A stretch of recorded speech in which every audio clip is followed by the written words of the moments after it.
Foreign exchange റേറ്റിൻ്റെ അണ്ടറിൽ വരുന്ന രണ്ട് ടോപ്പിക്സാണ് ഡിമാൻഡ് ഫോർ ഫോറിൻ എക്സ്ചേഞ്ചും സപ്ലൈ ഓഫ് ഫോറിൻ എക്സ്ചേഞ്ചും.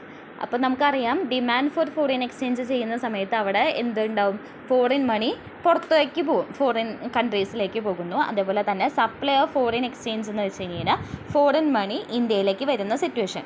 അപ്പോൾ ഫോറിൻ കറൻസി നമുക്ക് ഇമ്പോർട്ട് ചെയ്യുന്ന സമയത്ത് എന്താണ് നമുക്ക് ആവശ്യം, ഫോറിൻ കറൻസി ആവശ്യമാണ്. കാരണം ഇമ്പോർട്ട് ചെയ്യുന്ന സമയത്ത് ട്രാൻസാക്ഷൻ ചെയ്യാൻ വേണ്ടിയിട്ട് ഫോറിൻ കൺട്രീസിൽ നിന്ന് നമ്മൾ ഗുഡ്സ് ആൻഡ് സർവീസ് ഇമ്പോർട്ട് ചെയ്യുന്ന സമയത്ത് നമുക്ക് അവർക്ക് പേ ബാക്ക് ചെയ്യണമെങ്കിൽ എന്ത് കൊടുക്കണം, ഫോറിൻ കറൻസി ആവശ്യമാണ്.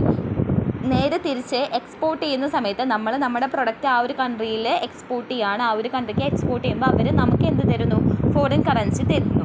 അതാണ് ഫോറിൻ മണി ഗോസ് ഔട്ടും ഫോറിൻ മണി കംസ് ഇന്നിലും വരുന്നത്. അതുകൂടാതെ foreign currency is needed to invest in foreign country in the form of asset, share or bond. നമുക്ക് മറ്റൊരു രാജ്യത്ത് പോയിട്ട് ഇൻവെസ്റ്റ്മെൻറ്റ് നടത്തണം എങ്കിൽ